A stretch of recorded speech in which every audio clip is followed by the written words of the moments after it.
ficar de pé por um momento. Tarde quente, mas o Senhor nos trouxe aqui, porque hoje Ele tem uma mensagem para conosco, amém? Vocês creem nisso? Louvado seja o nome do Eterno. Eu gostaria que você abrisse sua Bíblia e acompanhasse a leitura no livro de 2 Crônicas, capítulo 20. Nós vamos ler do versículo 15 até o 24. Depois nós vamos pular para o versículo 26 e 27.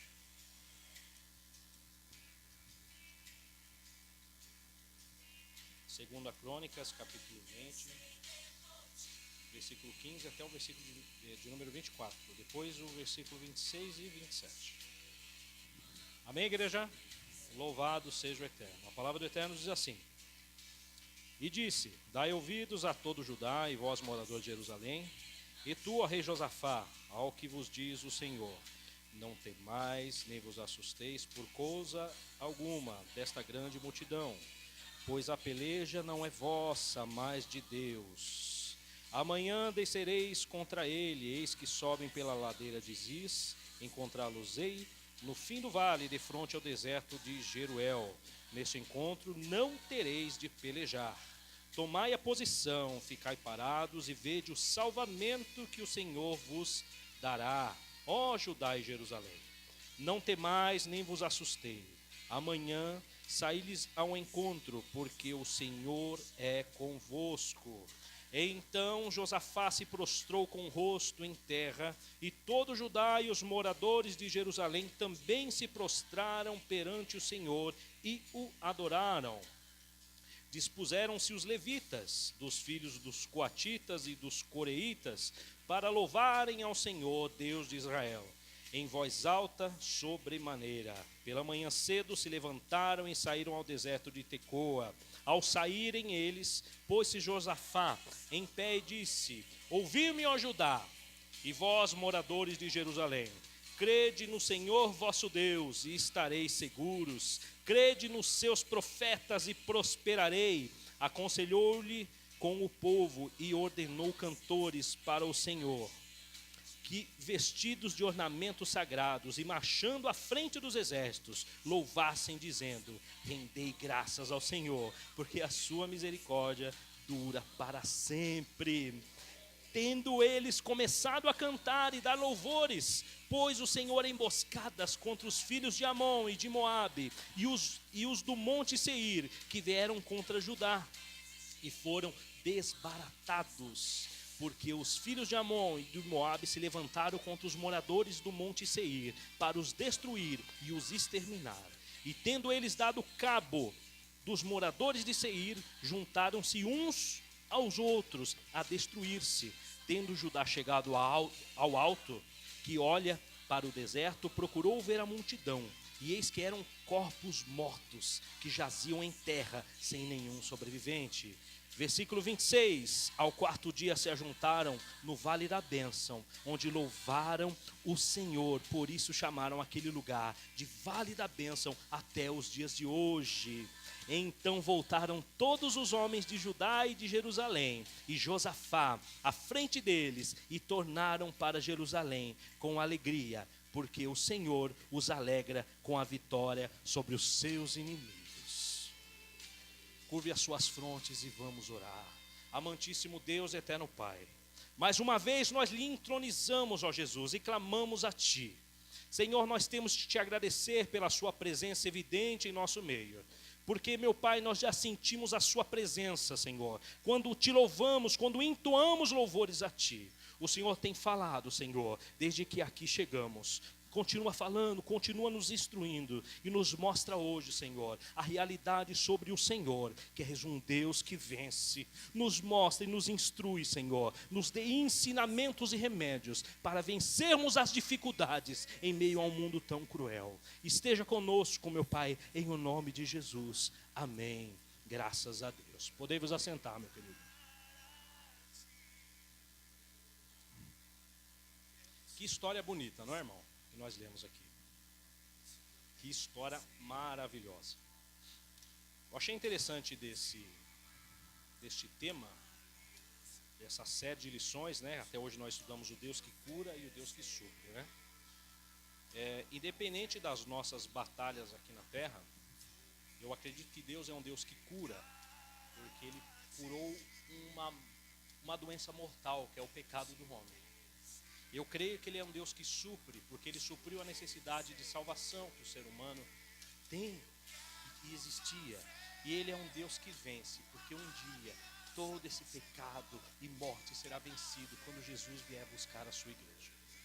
Essa é a maior prova que Ele é um Deus que vence, um Deus que cura e um Deus que supre.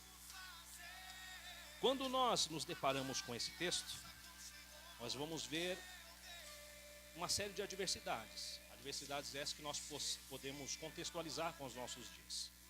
Aqui conta a história de um rei chamado Josafá. Josafá significa o Senhor tem julgado. Josafá era um homem muito poderoso. Pensa numa pessoa poderosa, com muitos recursos. Ele era o rei de Judá, ele era filho de Asa, ele era herdeiro do trono de Davi. Era uma pessoa muito poderosa, de uma linhagem muito boa. Diz que ele temia muito o Senhor e assim ele foi conhecido como um rei que temia ao Senhor. Como é bom nós sermos lembrados dessa forma, não é? Não é verdade, pastor? Ele recebeu então, mediante ao que nós lemos, uma assustadora notícia, né? Diz que um exército tremendo estaria se reunindo para ir contra ele. Sabe a notícia ruim, aquela que vem e acaba com a nossa estrutura? Eu acho que nós poderíamos multiplicar por 10 e ainda não seria mais ou menos a enrascada que ele estava tomando ali. Imagina um exército dos moabitas e dos amonitas vindo contra ele. Mediante a isso, diz que ele ficou com muito medo, ele não sabia o que fazer. Só um milagre poderia salvá-lo. Alguém aqui já sentiu medo mediante a uma provação, alguma dificuldade? Já sentimos? E às vezes nós não sabemos o que fazer. Hoje, nesse sermão Deus que Vence, nós vamos aprender como agir em momentos difíceis. Quando eu digo difícil, em momentos de atitudes e promessas impossíveis na nossa vida. Quando tudo vai errado, o que nós devemos fazer? É interessante que quando nós começamos a ler aqui o capítulo 20, nós entendemos um plano de fundo terrível, em que a morte era evidente, a morte era eminente na sua vida. E é interessante que durante toda a Bíblia e todas as histórias que existem na Bíblia, quando se forma um pano de fundo de completa angústia, de completa dificuldade, se torna um ambiente propício para que Deus opere o milagre. Por isso não tema se existe algo difícil sobressaindo sobre a sua vida. Não tema se de repente amanhã na segunda-feira surgir algum problema. Saiba que o momento do problema é o cenário para executar o milagre de Deus na sua vida. Essa é a diferença. Aqueles que mediante a dificuldade se prostram, nós não nos alegramos porque nós entendemos que as dificuldades antecedem os milagres. Como agir em momentos difíceis? A primeira lição que nós vamos ter à luz dessa escritura é que Deus vence na nossa vida quando nós buscamos somente o seu socorro.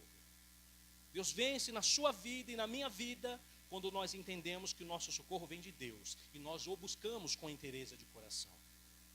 O capítulo 20, nós não lemos, mas se você começar a ler no comecinho dele, as duas primeiras palavras diz, depois disto. E é interessante quando nós vamos entender o que significa o depois disto. Diz que esse rei de Josafá, conhecido como homem temente a Deus, teve os seus vacilos por aí. Sabe quando a gente dá uma titubeada e acaba fazendo uma coisa que não deve ser feita? Josafá teve alguns destes tropeços. Ele fez uma aliança desastrosa com um rei ímpio chamado Acabe, que foi conhecido como o pior rei do norte. Olha que diferença. E ele fez uma aliança com ele. E é interessante que quando nós voltamos um pouquinho mais, no capítulo 18, diz que Josafá era um rei dotado de muitas riquezas, um exército muito grande. Diz que ele tinha glória e tinha tudo em abundância. Só que nesse mesmo capítulo, logo no começo, diz que ele procurou fazer uma aliança com o rei Acabe. Ele tinha necessidade de fazer aliança? Você sabe o que acontece, irmão? Às vezes a nossa vida está indo muito bem, graças a Deus. Nós estamos bem, graças a Deus nossas finanças andam bem, nós estamos bem na igreja, nós estamos super animados. E nesse momento surge uma coisa, como se parece uma parceria boa, algo que não vai mudar a nossa vida. E é ali que o inimigo pode trabalhar. O inimigo quer roubar a nossa paz quando nós estamos bem. O inimigo quer tirar aquilo que Deus nos deu quando nós temos ele até sobejando na nossa vida. O rei Acabe diz que ele tinha riquezas, glória em abundância. E diz que ele não só fez uma aliança, mas a palavra foi dada como ele aparentou-se com o rei Acabe. Sabe o que significa? Que ele assumiu ele como alguém da família dele. Um ímpio. Nós temos que tomar cuidado com as alianças que nós fazemos. Com quem nós temos nos confidenciado. Com quem nós temos inclinado a nossa cabeça no ombro e pedindo algum conselho. A quem nós temos pedido socorro? Josafá diz que se aparentou com o rei Acabe. Um rei que foi tão ruim, e entre os piores tropeços que ele teve foi a idolatria, que ele permitiu e até mesmo incentivou dentro do seu reinado. Ele fez uma aliança com o rei perverso e pecador, Acabe. Uma aliança desastrosa. Essa aliança foi tão terrível e tão profunda, que Atalia, que era filha de Acabe, ela se casou com Jeroão, filho do Josafá. Olha só como ele se aparentou com ele. Ele tornou alguém da família dele. E geralmente essas alianças, elas tomam conta da nossa vida e tentam minar as nossas energias. Deus, nesta noite, tem falado, tome cuidado com as alianças que você tem feito. Firme alianças com o seu Criador. Firme alianças, compromissos com Deus. O Deus que cria, o Deus que supre, o Deus que cura e o Deus que vence. E diz que mediante a essa aliança,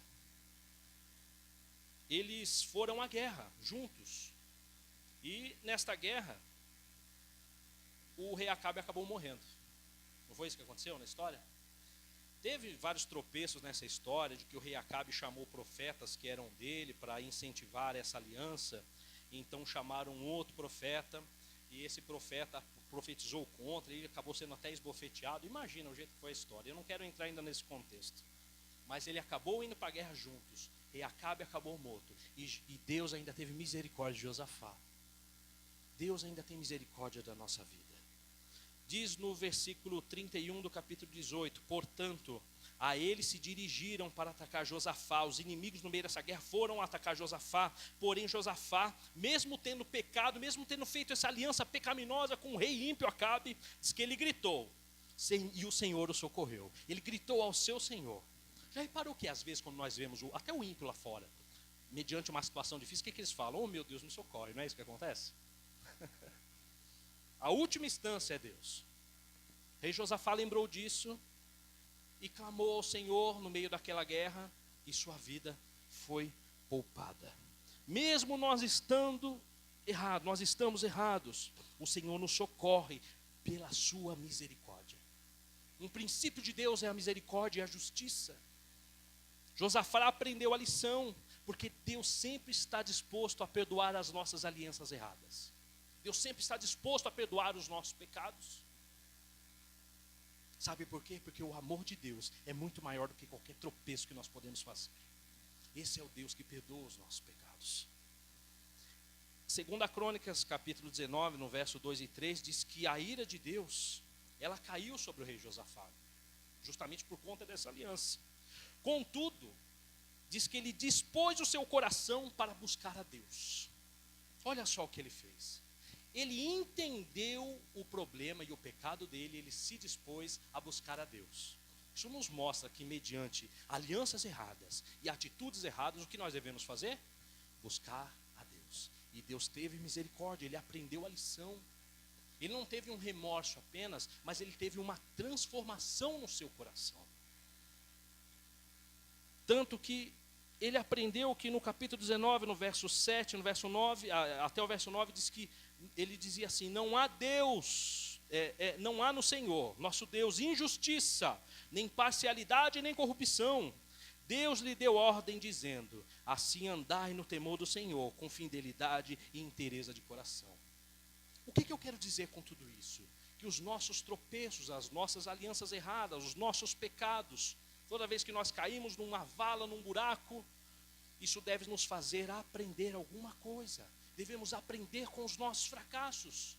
Josafá aprendeu, virou um homem mais temente a Deus, ele virou um homem de oração, virou um rei que a partir de então era um rei conforme o temor do Senhor na sua vida. Devemos aprender com nossos erros e fracassos e nos tornarmos cada vez melhor. E mediante a isso, tudo já parecia estar bem, ele já tinha feito as pazes com Deus, ele já tinha se conscientizado do seu pecado, e nesse momento surge uma má notícia. Diz que os moabitas e os amonitas e alguns meunitas estavam vindo para atacá-lo. Fizeram um exército sobremaneira e ele ficou sabendo que aquilo ali tudo ia acabar. Agora eu te pergunto, pode um servo de Deus receber uma notícia ruim? Mediante a gente recebe notícia ruim também, quem é servo de Deus? Recebe, né? Há tantas pessoas que pensam que quem é cristão, quem é fiel, quem sempre está na igreja, sempre está louvando, é imune a esse tipo de coisa. Aqueles que tentam adentrar em igrejas que pregam que a partir do momento que você é fiel a Deus, você não vai ter mais dificuldade na sua vida, e isso é uma inverdade. Porque nossa terra não é aqui, o nosso tesouro não está aqui, o nosso galardão não está aqui. Nós almejamos um dia que as nuvens vão rasgar, o Eterno virá buscar a sua igreja, aí sim nós receberemos o nosso galardão. Por enquanto nós devemos pedir a Deus para que nós possamos passar da melhor forma possível por aqui. O mundo não vai melhorar, a política não vai melhorar, as crises não vão melhorar. Só que Deus livrará o seu povo. A diferença do ímpio e do cristão é que nós, em algum modo, nós até almejamos o dia da grande tribulação, uma angústia tremenda que nunca se viu na terra, porque nós vamos saber que quando essa angústia chegar, diz que como uma mulher que tem dores de parto, ela vai ser o quê? Antecedendo a vinda de Cristo. Em certo ponto nós almejamos essa angústia, porque ela vai anteceder a vinda de Cristo. E geralmente, mediante a dificuldades, a notícias de que vai vir um reboliço na nossa vida, a primeira coisa que vem na nossa mente, que vem na minha mente, é falar o quê? Mas por quê? Se eu estou louvando, se eu não estou faltando na igreja, se eu estou dizimando, se eu estou ofertando, se eu estou sendo bom, se eu estou ajudando o próximo, por quê? Por que coisas ruins acontecem com pessoas boas? Não parece injustiça? Isso vem na cabeça de todos. Pense numa doença terrível que vem em algum ente querido. A conduta errada de um filho que angustia o nosso coração. O desemprego que de repente bate na sua porta sem avisar. Uma crise ou uma palavra negativa de alguém que você ama tanto. Uma resposta negativa daquilo que você queria e almejava. Por que coisas ruins acontecem com pessoas boas? O que eu fiz para merecer tudo isso? Nós não pensamos assim? É uma visão rasa, é uma visão humana. Nós pensamos que as nossas atitudes gerarão atitudes positivas, se essas forem também positivas. Sabe aquela questão da retribuição? Só que a nossa vida é pautada pelos projetos de Deus na nossa vida. João, capítulo 16, 33, diz que no mundo nós teremos, é uma palavra certa, meu querido, a palavra de Deus, ela é verdade. Nem sempre nós sofremos por erro que nós cometemos. Isso acontece, mas não é sempre. Ah, porque eu cometi um pecado, vai vir uma tribulação terrível na minha vida. Antigamente se pensava muito nisso. Sabe aquela teoria? No Facebook eu vejo diversas pessoas postando isso, teoria da retribuição. Se eu fizer o bem, eu vou ter bem aqui. Se eu fizer o mal, e eu vejo muito cristão postando, viu? A teoria do, como que é? Planta o que colhe o que planta. Sim? E se nós pararmos para pensar, então nós não vamos ter nada, porque nós não somos merecedores de bondade, nós não somos merecedores de bênção, nós não somos merecedores de felicidade no mundo, nós somos pecadores, destinados a um pior fim. Só que um dia Jesus nos amou e nos predestinou a uma vida de salvação. Nós não vencemos as nossas lutas porque nós merecemos, mas nós vencemos porque Deus vence por nós. As suas alegrias, conquistas e convicções só acontecem porque Deus é bom na sua vida e na minha vida. Porque eu não sou merecedor, eu sou a pior parte do mundo.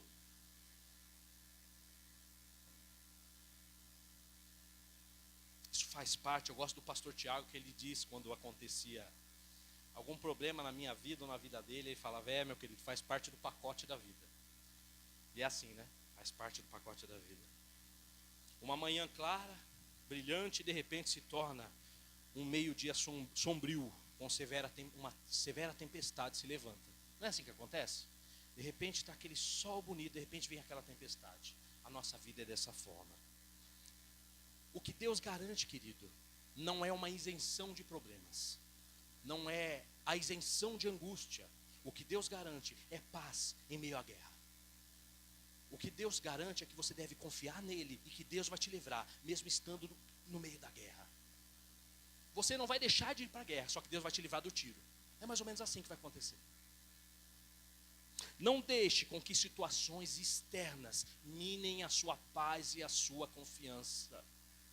A tempestade pode vir, o rebuliço pode vir, a tempestade pode ser ensurdecedora, mas não deixe ela minar a sua paz e a sua confiança. Confie, porque Deus é o Deus que vence. Somente em Deus. Deus vence na nossa vida quando nós buscamos o socorro nele. Aleluias. Qual que foi a reação do rei Josafá? Ele sentiu, versículo 3. Então Josafá teve medo. Medo é um instinto humano, faz parte de quem é humano. Adão diz que sentiu medo e vergonha depois de ter pecado contra Deus.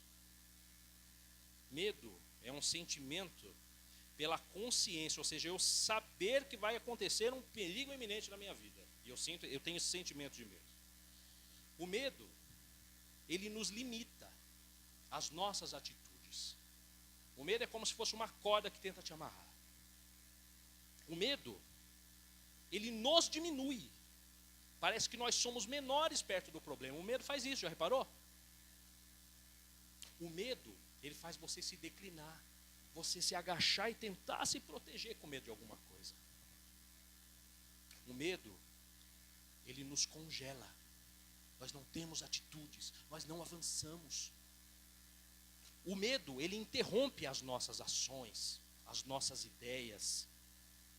E é interessante que o medo, ele não respeita idade, porque crianças têm medo. Ele não respeita etnia e nem classe social. O poderoso rei Josafá, nesse momento, sentiu medo. Ele tinha posses, ele tinha um reinado, ele tinha um exército, um rei da linhagem de Davi. Ele podia bater no peito e falar: não, eu sou o rei, eu sou da linhagem de Davi. Ele sentiu medo. Ele ficou congelado de medo. Já vi pregadores falando sobre esse texto, dizendo que o exército de Josafá era minúsculo. Não era, ele tinha 1.160.000 soldados.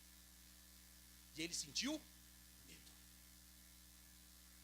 Sabe por quê? Porque ele havia aprendido que todo o poder bélico existente, toda a tecnologia que podia existir naquela época, todo o arsenal de armas, não era nada se Deus não tivesse no controle.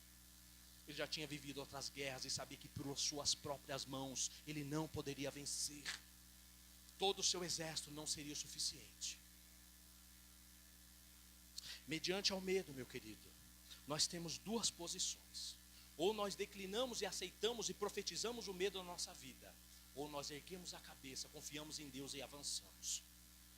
O que nós vamos escolher nessa noite? O que Josafá fez? Segunda Crônicas, verso 3 e 4, no capítulo 20.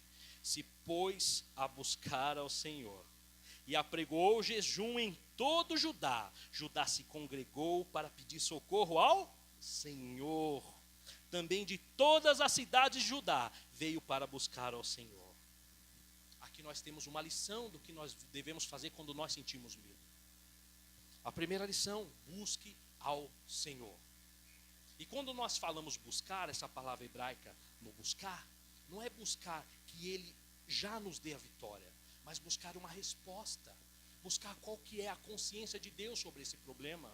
É como se nós orássemos: Senhor, o problema nos vem, o que eu devo fazer? Qual que é a atitude? Qual que é o próximo passo? Qual que é a estratégia? Que arma que eu devo usar?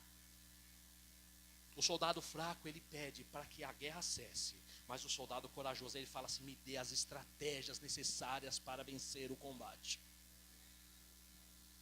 Busque ao Senhor, o Deus do socorro. Não busque ações humanas. Busque com inteireza de coração. Derrame o seu medo, pegue o seu medo e entregue aos pés da cruz. Outra lição importante que nós aprendemos do versículo 13 e 4, que ele apregou o quê? O jejum. Você sabe o que isso nos mostra, querido? Que nós devemos resgatar o jejum na nossa consagração e nos nossos pedidos. Qual foi a última vez que nós jejuamos? Eu me coloco nesse senso também. Antigamente, o pastor aqui mesmo ontem citou a questão da parábola do publicano e do judeu, disse que ele jejuava 2 vezes por semana, sendo que a lei pedia para que jejuasse 1 vez por semana. Talvez nós jejuamos 2 vezes por ano. Não é isso que acontece? Temos que resgatar o jejum. Diz que a caça de demônios só sai com jejum e oração. Nós vamos vencer as nossas guerras, nós vamos ser curados do medo, se nós buscarmos ao Senhor e jejuarmos a Ele. Fortaleça a sua alma com a abstinência da alimentação. Nós precisamos resgatar esse hábito. Você vai ver como Deus vai falar contigo, como Deus vai te fortalecer, meu querido. Outra atitude que nós aprendemos é que diz que eles congregaram. Já reparou que às vezes, mediante ao medo, a angústia, nós ficamos desanimados e a primeira coisa que acontece é falar assim: eu não vou na igreja. Não é isso que acontece? Eu não vou. Estou cheio de problema, vou fazer o que na igreja? Não tenho força. Daí eu ligo para alguém, eu passo um WhatsApp e peço para ele orar por mim. Congregue. Não deixe de estar em comunhão. Você deve buscar a Deus na sua casa, mas deve ajoelhar aqui nesse templo e buscar ao Senhor aqui também. Não esqueça que juntos nós somos mais fortes. Aleluias. Conte. Quando eu digo fazer alianças, às vezes você precisa contar o seu problema com alguém. Você sabe alguém que vai ser seu parceiro de guerra na oração? Eu tenho os meus. Sabe aquele irmão que Deus vai te falar? Conta para aquele irmão. Pessoas dispostas, engajadas na missão de te ajudar, engajadas na missão da oração, engajadas na missão do jejum contigo. Conte, porque juntos nós somos mais fortes. Não peça conselho ao ímpio, mas converse com seu irmão. Nós temos também que, por sua vez, estar dispostos a comprar a briga do nosso irmão, porque a luta não é sua, irmão Walter, a luta é nossa. A luta não é sua, pastor, a luta é nossa. Nós somos um povo, nós somos um corpo e a cabeça é Cristo. Às vezes nós nos preocupamos demais com os nossos problemas, esquecemos de assumir o problema dos outros. Nós já temos problemas demais, cada um no seu quadrado. Isso está errado, essa concepção é egoísta. Nós temos que lutar pelos nossos problemas e pelos problemas do meu irmão. Nós temos que ajudar meu irmão a carregar a cruz dele. Congregue. Não perca a comunhão com seu irmão mediante ao medo e a luta. Você sabe o que era? O que era natural naquela época? Era exatamente isso, fazer alianças, procurar ajuda no outro reinado. Vou chamar o exército e a gente vai acabar com esses exércitos inimigos. Era um natural fazer isso. Só que Josafá não quis fazer isso mais. Fuja do que é natural. Às vezes, mediante ao problema, surgem tantas ideias de pessoas de fora, não é isso? Em meio ao desemprego, fala assim: não, procura qualquer coisa, faça de qualquer forma, aceite qualquer coisa, aceite qualquer conselho, mas vai para cima e faça isso e faça aquilo. Fuja do natural. A quem nós temos pedido ajuda? Onde nós temos buscado o nosso socorro? Em que temos colocado a nossa confiança e a nossa fé? Em nós mesmos? A pessoa que se julga autossuficiente, né? Sempre quer dar um jeitinho para a situação. Em supostos amigos, em alguém influente, aquele que sempre tem um amigo com ombros largos. Eu vou confiar com ele, eu vou ali falar com o vereador, com o prefeito, vou falar com alguém. O nosso futuro, meu querido, como eu disse numa outra pregação, não está em Brasília. Nosso futuro está em Cristo. 1 Pedro, capítulo 5, versículo 7, diz assim: ó, lancem sobre Deus, é sobre Deus, todas as vossas ansiedades, porque Ele tem cuidado de você. Existe alguém que está de braços abertos, esperando que você lance as suas angústias e medos aos seus braços, e esse alguém é Deus. Salmos 37, 5, Entrega o teu caminho ao Senhor, confia nele, e o demais, deixa o trabalho com ele. Que coisa mais difícil nos nossos dias é alguém querer tentar fazer o nosso trabalho, não é, irmão? Tentar fazer o serviço difícil. Deus está disposto a fazer isso por você. Entregue seus caminhos a Ele, confia nele, o demais Ele fará. Peça o socorro a Deus e somente a Deus. E nessa história, ainda nesse contexto, diz que Josafá, depois dessa oração, de ter jejuado, de ter congregado, de ter fugido do natural, de ter confiado, ele foi curado do medo. O medo já não fazia mais parte da sua vida. O medo foi embora, pois ele reconheceu a soberania e o poder de Deus. Quando nós reconhecemos quem é o nosso Deus, eu disse também aqui na outra pregação e volto a dizer, precisamos resgatar o quão grande é o nosso Deus. Quando nós entendemos o tamanho e o poder do nosso Deus, nossos problemas diminuem. Aquele Deus que pega todas as águas numa concha das mãos e chama todas as estrelas pelo seu nome. Um Deus que faz, às vezes nós pensamos que os príncipes, nós vamos lá para a Inglaterra, para a soberania da Inglaterra, o príncipe, eles não têm problemas, né? Lá em Isaías diz que Deus olha para todos os reis desse mundo e enxerga eles como nulidade, como ninguém. Esse é o seu Deus. Esse é o Deus que está recebendo o seu problema nesta noite.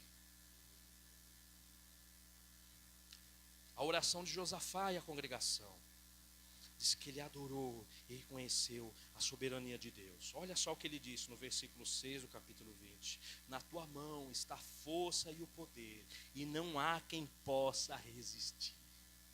Adore a Deus, mediante ao medo adore, confie em Deus, reconheça a Ele como Criador da sua vida. Josafá também sabe o que ele fez? Ele admitiu a sua fragilidade. Versículo 12, porque em nós não há força para resistirmos a essa multidão que vem contra nós, e não sabemos o que fazer, porém os nossos olhos estão postos em Ti. Preste atenção, meus olhos têm que estar postos em quem? Em Deus. Enquanto nossos olhos estão em Deus, os nossos medos não nos vencem, porque nós estamos olhando para Deus. Enquanto nossos olhos estão em Deus, as nossas lutas, elas são diminuídas. Enquanto você estiver olhando para Deus, a nossa vitória está se aproximando cada vez mais rápida. Enquanto os teus olhos estiverem em Deus, você não vai afundar no mar da desistência, meu irmão. Não desvie os teus olhos, não tire os olhos de Cristo, não olhe para o problema, olhe para Jesus. Lembra de Pedro? Caminhando sobre as águas, enquanto estava olhando para Jesus, ele estava andando, indo, podia estar a tempestade, a trovoada que for. Quando ele começou a enxergar os fatores externos, ele começou a afundar. Olhe para Cristo, somente para Cristo, não olhe para o seu problema. Louvado seja Deus. A segunda lição que nós tiramos é que Deus vence as nossas batalhas quando nós escutamos a sua palavra. Daí alguém vai falar, mas Jacó, eu escuto a escola bíblica, eu escuto um programa de rádio de um pastor muito famoso, eu escuto a pregação no sermão todo dia no culto. Realmente, meu filho, você está aí escutando, mas talvez você não esteja ouvindo. E às vezes isso acontece na nossa vida. Uma verdade que eu quero te dizer, e talvez você já saiba, com certeza você sabe, é que Deus responde às nossas orações. Isso é fato. Às vezes nós nos esquecemos disso, mas Ele responde. Não na forma que nós queremos. Às vezes nós pedimos para Deus uma opinião e queremos uma confirmação. E quando Ele fala que não, a gente fala que não é de Deus. Deus responde para a gente no tempo dele, não é no nosso. Porque Deus conhece. Deus não é temporal como nós, Ele é atemporal. Ele conhece o passado, o presente e conhece o futuro também. Segundo a Crônica 7,14 diz assim: e se o meu povo, que se chama pelo meu nome, se humilhar e orar, e buscar a minha face e se converter dos seus maus caminhos, então eu virei dos céus, perdoarei os seus pecados e sararei a sua terra. Naquele instante, Josafá ele cumpria todos esses requisitos. Nós devemos ter essa receita de se humilhar, de orar, de buscar a face e converter dos nossos maus caminhos aquilo que praticamos dentro do nosso coração, a orar a Deus. Naquele instante, Josafá foi atendido porque ele cumpria todos esses requisitos. Diz que um profeta chamado Jaziel, segundo a Crônicas 20:15, diz assim: assim diz o Senhor, não tenha medo, nem fiqueis desanimados por causa desse exército enorme, pois a batalha não é de vocês, mas a batalha é de Deus. Olha o que eles escutaram. Jesus não mandou um raio que exterminasse todo o exército naquele exato momento, mas ele mandou uma palavra. Deus, nós vencemos a Deus, nós vencemos com Deus quando nós ouvimos e escutamos a sua palavra. Deus não tira a luta, mas nos dá estratégias para vencer o combate. Deus mostrou que eles teriam um livramento e também o que eles deveriam fazer. Deus não mudou, foi nós que mudamos. Reparou, Deus continua falando da mesma forma que falava lá atrás.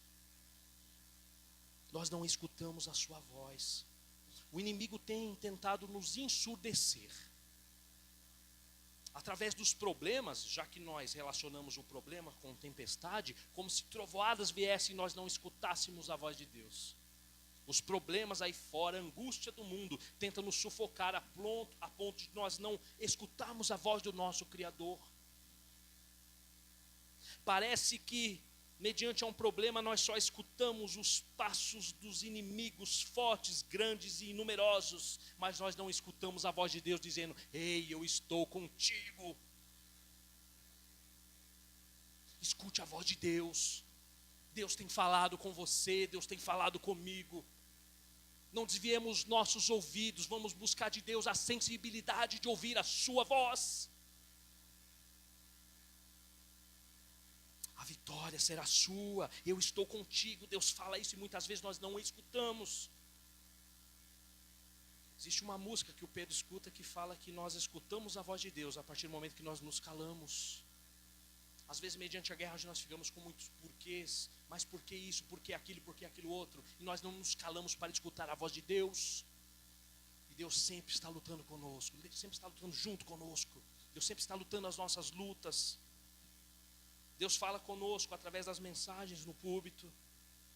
Deus fala conosco através de louvores. E às vezes a gente não presta atenção. Deus fala conosco através, às vezes, de um abraço, irmã. Através de uma palavra positiva. E a gente não acredita nisso. A maneira mais eficaz que eu acredito que Deus fala conosco é através da Escritura. Quando você lê a sua palavra. Deus tem diversas formas de falar conosco. Busque a sensibilidade de ouvir a voz de Deus falando contigo. No versículo 17, diz que após ter escutado essa profecia, eles saiam, ele continuava dizendo, né? Além de vocês não ter medo, saiam para enfrentá-los amanhã, e o Senhor estará com vocês. Aí nos mostra mais uma lição, e que mais importante do que ouvir a Deus é o quê? Obedecer. Obedecer ao chamado, por mais estranho que possa parecer, por mais controverso que possa parecer. Lembra da história de Isaac? Não era controverso oferecer meu próprio filho em holocausto? Abraão resolveu obedecer. Lembra de Naamã, o comandante do exército sírio? Pediu, aqui teve até a peça, pediu para ele se banhar num rio que não parecia ser muito limpo. Ele titubeou, mas no final ele resolveu obedecer. E Deus operou um milagre. Obedeça a voz de Deus. Talvez Deus te peça para fazer uma coisa tão controversa. Deus, às vezes, mediante uma dificuldade, Ele peça para você amar e abençoar o seu inimigo. Mas cumpra, obedeça, porque Deus vai operar a vitória através da nossa obediência. Aleluia, Senhor. Diz que eles fizeram o que o Senhor havia pedido, confiaram, e eles foram abençoados. Profetize a vitória na sua vida. Lembre-se de Ezequiel, também foi feito um pedido para ele profetizar sobre ossos que estavam secos. Que loucura. Profetiza, às vezes nosso problema parece ser o osso, está seco, está esturricado. Só que profetiza sobre ele, porque pode causar vida. A sua profecia, através do poder de Deus, causa vida. Obedeça à voz de Deus. Terceiro ensinamento que nós vamos tirar à luz dessa escritura é que Deus vence as nossas batalhas quando nós esperamos a sua atuação. Olha só o que aconteceu antes da afronta, antes do combate. 2 Crônicas 20, versículo 18. Então Josafá se prostrou com o rosto em terra, e todo Judá e os moradores de Jerusalém também se prostraram perante o Senhor e o adoraram. Imagina, em meio a um perigo iminente, eu não vou me preocupar com nada, eu vou adorar a Deus. Adore ao nosso Criador. Sabe o que é isso? É esperar a atuação de Deus, é confiar e ter fé na atuação de Deus. Adorar a Deus em meio à adversidade, em meio à dificuldade, em meio ao perigo iminente. Prostrar é um ato de adoração que simboliza submissão e domínio à soberania de Deus. Quando nós dobramos os nossos joelhos e clamamos a Deus, nós estamos: Senhor, eu reconheço a minha fragilidade e incapacidade, mas eu reconheço o Senhor como supridor da minha vida. Orar a Deus é um ato de extrema submissão a Deus. Clamar a Deus com interesse de coração, como Josafá aprendeu. Quem pode compreender isso? Porque um crente consegue se alegrar mesmo quando as coisas não vão bem. A palavra de Deus diz que a sua paz guardará os nossos corações e as nossas mentes. Uma paz incompreendida pelo mundo. Como adorar a Deus em meio à adversidade? Nós vamos conseguir fazer isso por meio da fé genuína. Não é apenas confiança, mas da fé genuína. Quando nós entendemos a majestade e o poder de Deus, nós vencemos o medo e apenas, sabe o que nos resta? A adorar a Deus. Eu não vou precisar pedir mais, porque Deus já me escutou, eu vou adorar Ele. Porque eu estou vendo lá na frente, eu estou vislumbrando a minha vitória. Eu não contei o meu coração, porque eu já estou vendo lá na frente o Senhor operando, e a única coisa que me resta é adorar a Deus. Aleluia, Senhor. Diz que os levitas ali louvavam em alto volume. Eles acreditavam e tinham fé. Meu querido, mediante ao medo, a uma dificuldade, quando nós entregamos a Deus e confiamos e nós vencemos o medo, a nossa angústia, ela cede ao lugar ao canto. De repente a sua angústia foi embora e você começa a louvar a Deus lá na sua casa, lavando a sua louça, nem lembra mais do problema. O canto, o pranto copioso cede lugar a uma adoração verdadeira. Você chora e se alegra no Senhor e não entende nem porquê. Esse é pela fé e confiança que você teve na sua palavra. Por isso, meu querido, adore. Talvez hoje, enquanto você está aqui ouvindo a palavra, enquanto você estava cantando louvor e adorando a Deus, Deus já estava lá no seu lar operando um milagre na sua vida e na sua família. Creia nisso, meu querido. Aleluia, Senhor Jesus. O problema é que às vezes durante as lutas, ao invés de adorar e louvar, nós começamos a reclamar e a perguntar o porquê disso, a questionar a Deus. Mas que seja como um hino, a gente não questiona, a gente adora. Nós somos adoradores. Adore ao Senhor, mesmo mediante o problema. Esse tópico aqui eu coloquei uma ação sem ação. Geralmente quando nós vemos confrontos de guerra na Bíblia, como houve confrontos liderados por Josué, por Saul, por Davi, geralmente Deus passa uma estratégia, eles obedecem, e mesmo que haja uma interferência efímera, pequena, humana, mas sempre existe ação humana no meio daquilo, uma obediência, alguma coisa. E é interessante que somente nesse caso existe uma coisa controvérsia. Eles falaram: vocês não têm que fazer nada. Olha só que coisa interessante. Versículo 17. Neste encontro não tereis que pelejar, ou seja, não tereis que lutar, não terei que matar, não terei que desembanhar a sua espada. Tomai a posição, ficais parados e vede o salvamento que o Senhor vos dará. Sabe o que significa isso? Confiar no agir de Deus. confiar na sua soberania. Falaram para eles tomarem a posição. Você sabe o que significa tomar a posição, meu querido? Significa que existem situações que nós devemos viver, batalhas que nós devemos estar presentes. Nós devemos estar lá posicionados, mesmo que nós não fomos fazer nada, mas nós devemos estar lá. Nós não seremos livrados do combate, mas Deus operará a vitória em meio ao campo de guerra. Tome a sua posição, vá para frente. Tomar a posição significa uma prova de fé, de ir confiante ao combate, com certeza da vitória. Eu sei que eu não vou fazer nada, eu sei que meu poder e minhas condições são nulas, mas eu estarei lá, porque lá no meio do campo de batalha, Deus operará um milagre. Lá Deus vai ser o Deus que vence na minha vida. É aquilo que eu falei no começo. Deus não vai te livrar da guerra, só que Deus vai te preservar lá dentro do meio do furacão. Tome a posição, vá para o combate, se trajem como traje de guerra e vão para o combate, tomem a posição. Mas aí tem a segunda parte: ficais parados, sem ação humana, sem jeitinho humano, sem uma mãozinha para Deus.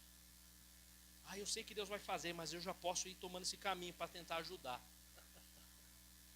Não é mais ou menos assim? Às vezes a gente não fala isso, só que a gente tenta, mediante uma luta. Deus fala: apenas aguarde, apenas espere, se deleite no Senhor, aguarde, descanse o seu coração. Só que a gente fica procurando alguma coisa para fazer, enquanto era para nós estarmos apenas deleitando no Senhor, tomarmos a posição e ficarmos parados. Significa ficar estático e observar a ação de Deus, prestar a ação de Deus e ficar com as suas mãos para baixo.